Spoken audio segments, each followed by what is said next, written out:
Bienvenidos al Arca de lo Nuevo y lo Antiguo, nuestro pequeño compromiso semanal de formación. Hoy terminamos uno de los bloques de historia antes de pasar a la Edad Media que veremos después de Navidad. Haciendo un poco de resumen, hemos visto cómo los cristianos pasaron de ser perseguidos durante los 2 primeros siglos a vivir en una sociedad romana donde el cristianismo es la religión de Estado. Gracias a ello se pudieron celebrar los primeros concilios y los más importantes, los concilios ecuménicos, donde se fijó el credo y se luchó contra las herejías que iban apareciendo. Vimos herejías de corte cristológico, como era el arrianismo, el nestorianismo o el monofisismo. También las que se dieron en la Iglesia de Occidente, en el norte de África, y las que vimos que combatió tanto San Agustín de Hipona, como fueron el maniqueísmo, el donatismo y el pelagianismo. Hemos analizado cómo surge el monacato, empezando por unos eremitas y evolucionando hacia el cenobitismo, los monasterios. Personas que buscaban una religiosidad más auténtica, una vuelta a los orígenes, como siempre vamos haciendo en la Iglesia, debido a que el cristianismo podríamos decir que se había acomodado, ¿no? Se había destilado un poco con la nueva situación del imperio. Bueno, pues hoy vamos a ver cómo era la vida de fe en aquella época. Estamos hablando en torno al siglo IV. Cómo evolucionó la liturgia, la religiosidad popular y también la organización eclesial y las distintas sedes episcopales que había en ese momento. Es inevitable que con la libertad religiosa cada vez más personas se acercaran a la Iglesia, algunos por sincera conversión y otros por mero oportunismo social. Por tanto, se modifican las estructuras eclesiásticas, las creencias teológicas y las costumbres de la vida cristiana.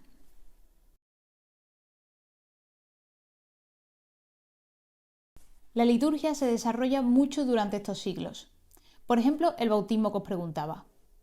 Es en esta época cuando se coge la costumbre de bautizar a los recién nacidos, como hacemos a día de hoy.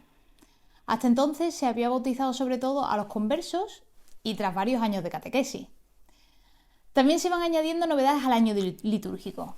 El domingo pasa a ser el día oficial de descanso en todo el imperio. Se impone la Pascua móvil dominical en el Concilio de Nicea, dominando así el rito romano-bizantino frente a la Pascua catorcena. Si recordáis este tema, pues había sido motivo de disputa en los primeros siglos. También se termina de extender el triduo pascual para abarcar toda la Semana Santa. Se inicia igualmente la práctica de la Cuaresma como tiempo de preparación, especialmente para los catecúmenos que estaban siendo preparados para ser bautizados en esa vigilia pascual.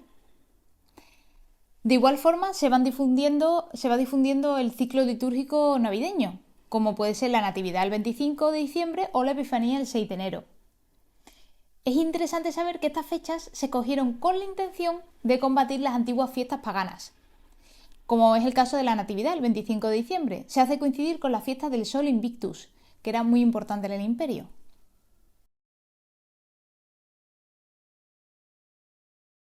Tiene especial relevancia durante estos siglos la homilética patrística, que son las homilías de los santos padres de la Iglesia.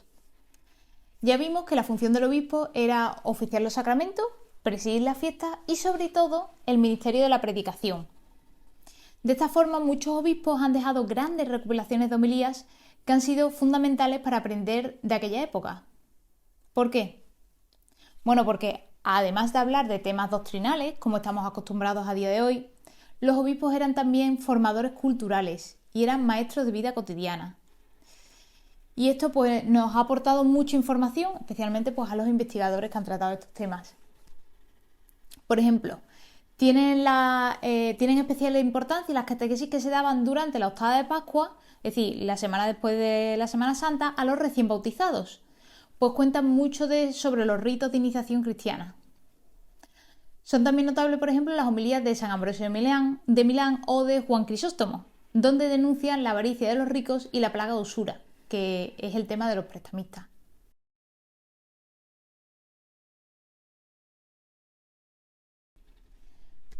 ¿Cómo era la religiosidad popular?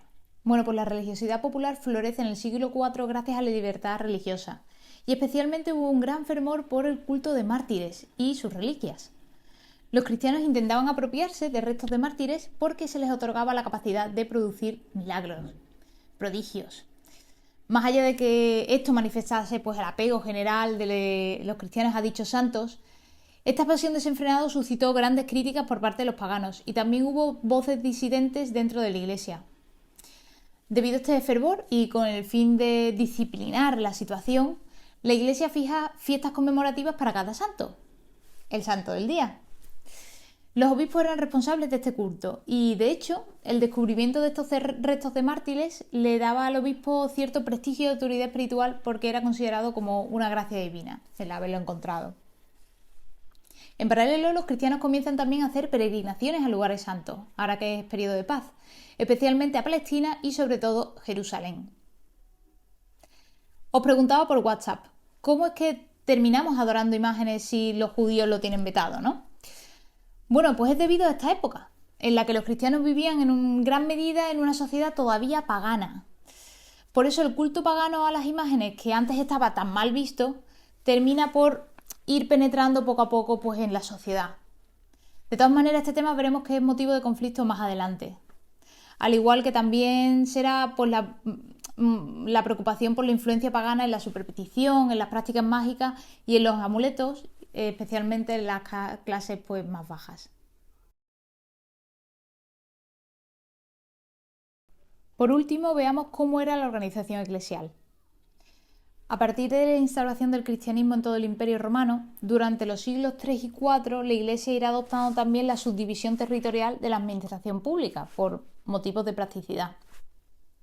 Esto hizo que los obispos de las sedes metropolitanas adquirieran una mayor autoridad, como es el caso de Roma o de Alejandría.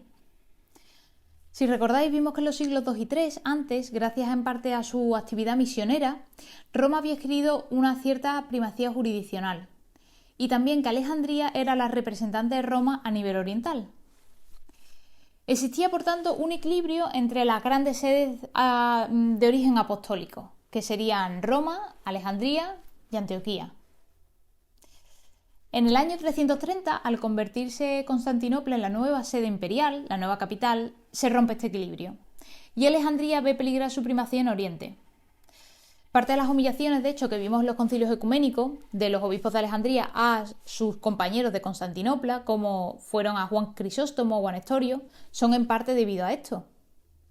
Pese a ello, Constantinopla consigue que en el concilio de Constantinopla se programe como segunda sede en importancia después de Roma y se arroja el primado de Oriente por pura autoridad política y carente de cualquier justificación teológica. Esto se intentará rebatir al año siguiente en el Concilio Romano, explicando que la dignidad de una sede viene determinada por su origen apostólico y no por su origen político. Pero no funcionó, porque en el Concilio de Calcedonia, unos 70 años más tarde, se vuelve a reafirmar lo dicho en el Concilio de Constantinopla. Para cuando llega el siglo V, podemos hablar de la pentarquía: Roma, Constantinopla, Antioquía, Alejandría y Jerusalén. ¿Y Roma? Bueno, pues Roma termina quedándose con el primado de Occidente, pero pierde su influencia en Oriente debido a esto. El papado romano se esforzó en acrecentar un proceso de normalización y centralización de la Iglesia de Occidente en torno a sí. Se habla de un proceso de romanización. Los papas intervinieron, por tanto, cada vez más en las cuestiones de doctrina, de liturgia o de disciplina eclesiástica de las iglesias occidentales. Otro gran factor en este proceso de normalización será la petición del Papa Dámaso a San Jerónimo para que traduzca la Biblia al latín, lo que dará lugar a la famosa Vulgata que vimos en manuscritos. La Vulgata se convertirá de esta forma en la normativa para la Iglesia. Roma justificará esta romanización más adelante, explicando que todas las comunidades cristianas de Occidente habían sido fundadas por Pedro o sus sucesores. Lo que pasa es que tiene poco fundamento histórico porque la gran mayoría de las iglesias de Occidente tenían una fuerte tradición procedente de Asia, de corte joánico, de San Juan. Bueno, pues con esto creo que podéis tener una pequeña visión de cómo se va perfilando la cristiandad en todo el imperio. Espero que la hayáis disfrutado y en la siguiente semana de historia veremos la evolución ya hacia el medioevo y lo veremos de la mano de José Luis García de la Mata, que es el profesor de Historia de la Iglesia en nuestra Facultad de San Isidoro de Sevilla y del Seminario Metropolitano también, que se ha ofrecido a ayudarnos en esta bonita tarea del arca de lo nuevo y lo antiguo. Muchas gracias.